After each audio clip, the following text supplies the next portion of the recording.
how they're going to turn, because that's going to determine for Sterling how he's going to want to drive this obstacle. You saw earlier, for those of you that were here, Sterling was in here walking the obstacle and walking the cones course. That is allowed, but in competition, these ponies would not be allowed in a cones course or not be allowed in an obstacle until the actual competition. But Sterling, as a drive there, he asked the pony to turn, and he wasn't sure what to do. Now through the entrance gate, the red is always on the right. Sterling just doing a little practice run there, seeing how they turn. It's kind of tight in here, so he's got to use what space is available to him. The driver's looking ahead. There he's heading for the A gate. Always the red on the white. Out. Left loop around in, heading towards the B gate, seeing how his leaders are listening to him. Straight out. There he's made a big loop on the right, coming into the C gate. Leader's still kind of thinking. Then he's got a D gate left. Left into the D gate, and on around and out to finish.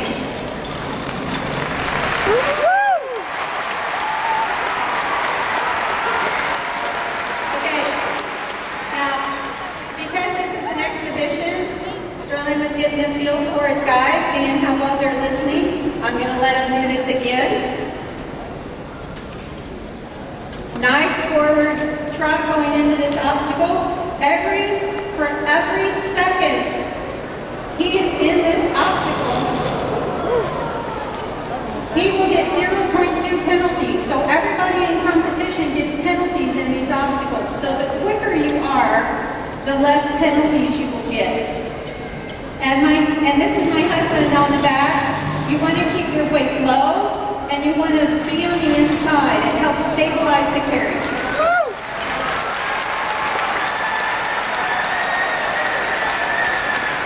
I saw a smile on Sterling's face, so I know he's having fun out there. It's always nice to know that the ponies are responding well to you all. It's a big step for them. First time off the farm this year. So great job, Sterling. Made a few tire turns there, and you can see how footing makes a big deal on how the carriage is going to move. This footing isn't too deep, but it's also packed very hard under this little bit of fluff. So when the carriage hits that, it has a tendency to shudder sideways. After the marathon, the horses are usually, it's a very strenuous thing. They have to be in extremely good condition. They have some speed, and then there are areas in the cones course where it's a lot more technical and tight. So that's why the driver, when he walks the course, he plans, where can I make up time, and where am I going to have to slow down and be more accurate. So this is what Sterling was thinking coming into this. And also, after a marathon, a very strenuous workout, are your horses going to be sound? Are they going to be fit? Are they going to be sore? Are they going to have the balance that they need to do this phase to the best of their ability? These are all things we look at. Yeah, Sterling just added a little bit to that. Are they sane? So as he prepares, again, this is a time event. They have a set amount of time. It's measured. The length of the cones course will be between 600 and 800 meters, and then it's calculated so many meters per minute. So a bell will ring, an official will ring the bell.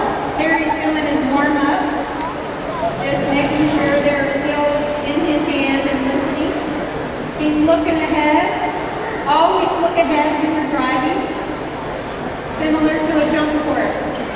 If you look where you're going, chances are you are going to go there. And you have to plan ahead with the forward hand, because your leaders are going to get there a lot sooner than you are. Nice straight into one. He's looking ahead for two. Then he's got to make a hard right into three. See how Sterling looks ahead, looks at his ponies once in a while. Getting ready, big loop on the reins. That's okay, it's only 3 penalties.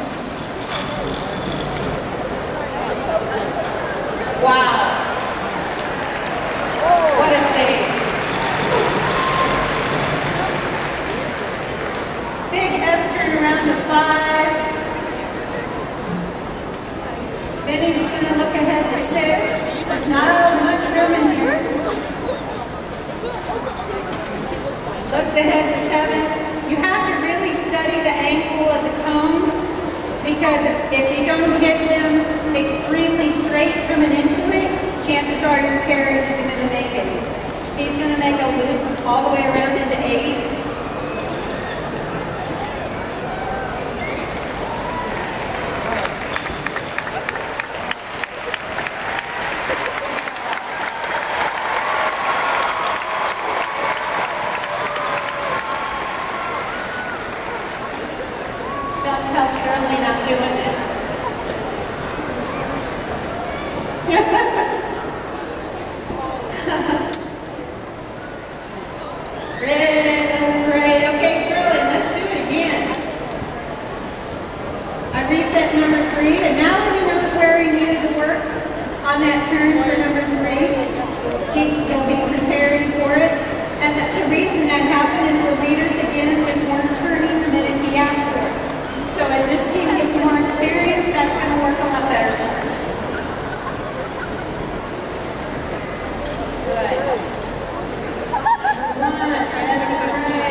The ponies, Darby, Eagle, Beatty, and Guzzy. A big thanks to the Gayla Driving Center in Georgetown, Kentucky.